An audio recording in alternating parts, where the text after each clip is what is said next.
Hi, I'm Shruti Bhargav. I belong to Azamgarh, Uttar Pradesh, in India. I'm in Antarctica and to be a part of Climate Force 2018 to acquire knowledge about this pristine continent and be a part of force from 20 plus countries across the globe. Through Robert Swan's organization 2041. I'm in talks with Robert Swan, the first man in the history to walk to both the poles, north and south, and his son Barney, who recently, along with his father Robert, walked to South Pole, surviving only renewable energy. So, here are the questions, Robert. There's a vast and deep journey you've traveled to Antarctica. What is that specific thing which made you get into promotion of saving the continent? What is it that you want to achieve? I think that Jacques Cousteau, the great Jacques Cousteau from France, was my inspiration 27 years ago now, where he said to me, Rob, I'm going to die soon and I look to you to be the champion to make sure that we have sense as a world to leave one place alone on Earth forever, which we're standing in now, the Antarctic. And that has been worked on in two ways. One is by bringing wonderful future leaders like you to Antarctica. Secondly, by promoting the use of renewable energy back in the real world. No one's going to come down here and we won't have a view looking out there where we can see whales. We won't be seeing an oil rig out there. So that's how we've done it. That's what's inspired me. That's what's kept me going. A mission that's lasted 27 years. We have 23 years to go on that. Okay. Around the world, how do you see the response coming in from the young generation about the climate change awareness? And how do you see your own generation being responsible for the same? Well, I think we can answer that, Barney and I, very cleverly together by saying that it's very important that generations work together. We're in a survival. I believe we've done is to show that you can't have two generations working on separate things. You can't have the older generation like me having ideas and then younger people like Barney having other ideas. We're in a survival situation here on Earth and we must work together as a team. And I think we've shown that. What do you think, Barnes? Well, I think a lot of young people feel disabled with so much information that comes into their lives every day through social media, through advertisement, through TV, and I just feel like we need more hopeful examples that people can come together and they can rally behind solutions and actually make impact. And I think what Dad and I have done is a perfect example of two very different people coming together with a shared vision and a shared thought, and we made it happen. And I think Dad represented experience, he represented knowledge, and I think I brought to the table innovation and just enthusiasm and hard work. But together we've carved out something that I think is truly unique, and I think a lot of other people can model that. Great. So how do you see the future of renewable energy coming across the world and specific to India? Well, I think having spent 4 years of my life in India, renewable energy is really important. Otherwise, one day you won't be able to breathe in India. So I think it's really important, and I'm very hopeful to see a lot of the utilities are now starting. I thought they might be a bit slow. Big companies like Mahindra, lots of people are actually starting now to take solar and wind much more seriously, and it's so important. Of course, coal will last for a while in India.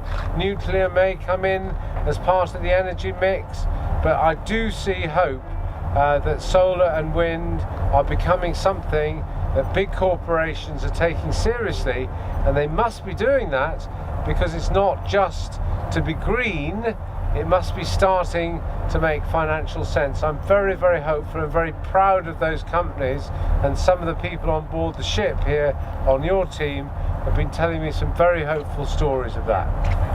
Great. So you've been inspiring so many people across the world. Who inspires you? Who inspires Who's your me? role model? My own. I think that that's a very good point. I think that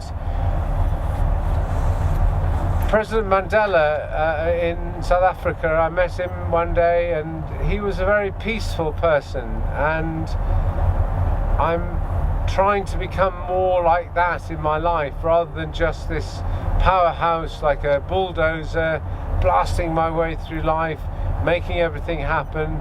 I think it's time for me to be inspired by people like him who you would just listen to. And he wouldn't say an awful lot, but when he said something, you'd be really like listening. Yeah. So I'm trying to be inspired by him, how less is more. Less is more in what you say and what you do, and just to be a little bit more calm. Great. So we say that awareness in education about climate change is very important. So what is the role of schools and colleges according to you, to spread awareness about climate change across? Well, aside from families, which I really do believe are the key to changing behaviour and getting people to think correctly about the environment and the role we play within that. But second to that is education through schools, colleges, connecting the students to the outdoors, challenging them with projects surrounding sustainability, doing school projects with waste and water and recycling and planting trees. I mean, if we connect young minds to tangibly touch and have an impact on the environment around them, I think that's the only and best way to really inspire young minds. And I think through that we can make a lot of change. And I'm personally really excited to start integrating virtual reality into education more and more. I want to create a 7-minute amazing experience of the outdoors, Antarctica, forests, beaches, everything in between, and give students an immersive experience that they can walk away with feeling like they've touched the outdoors, and build on that with curriculum and a hopeful program. I really do think we can impact a lot of people, and my vision for what I want to do into the future with education is synonymous with my mission to clean up 326 million tons of CO2. So it really is everything. Right.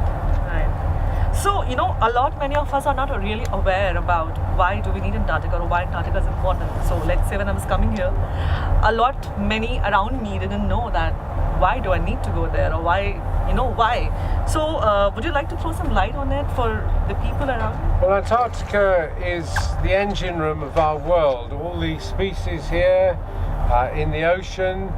The ocean has a huge impact on the rest of the world. Antarctica is a place in the great ice caps across which Barney and I have just been that has many, many answers to the questions scientifically about climate change. So if you mess with your memory in life, you have nothing. Right. We mustn't mess with our memory. It's here in Antarctica. We should look after it. 90% of the world's ice, 70% of the world's fresh water is in the place that you've just experienced for the past week. And this place has the capacity to really change ocean currents, the salinity of the ocean, sea level rise. I mean, Antarctica has the power to completely change our oceans, and that will change our planet. Also, it's hopeful, Barney. The fact that nobody owns Antarctica is hopeful, and our world needs hope. Yeah. Great. So South Pole Energy Challenge must have been a great achievement for you. And of course, surviving on renewable energy must have been is one of the first attempts that has ever been in the history. So the mission of it to create awareness and usage of renewable energy has got spread across media at large. There were so many organizations who supported 2041. Do you think you have been able to achieve what you intended to? Well, we have achieved up to this point what we've intended to do. We made the first ever renewably powered expedition and the first net positive expedition. We cleaned up all of the carbon involved within 2 years worth of logistics and all of the details within the expedition. So we've made that a success. But moving forward, my passion and my mission really is about cleaning up all of this CO2. And so it's the end of one journey, the beginning of another, and we're making it happen, and it is working. Your team is stage 2. Yeah. So we did the South Pole Energy Challenge. Barney got to the pole. Now your job is to go back and make sure that you're giving convenient and easy solutions so people can act. Awareness is over. It's time for action. Great. So I would like to know from you the best and the toughest experience during SPEC. Well, I think the best for me was to finally reach Dad, to be honest, to after coming back And seeing him there after being away from him for 300 miles, it was just such a relief to see him, and a huge reminder of what we had done together. And I think the toughest bit for me was getting frostbite on my feet and having to manage that, and just the pain and everything. It was not very nice at all. So, a final message for Indians on climate change, usage of renewable energy, sustainability, and recycling from both of you. Well, I think also forgetting CO2 within those things, but if we can do renewable energy, recycling, sustainable development, take into consideration our CO2, and follow models like the 17 United Nations Sustainability Goals, I believe all Indians can lead the world, not just lead India, but lead the world. 1.4 billion people in one of the fastest developing nations in the world have huge capacity, huge impact, and just the middle class alone in your country is bigger than America, Australia, and people need to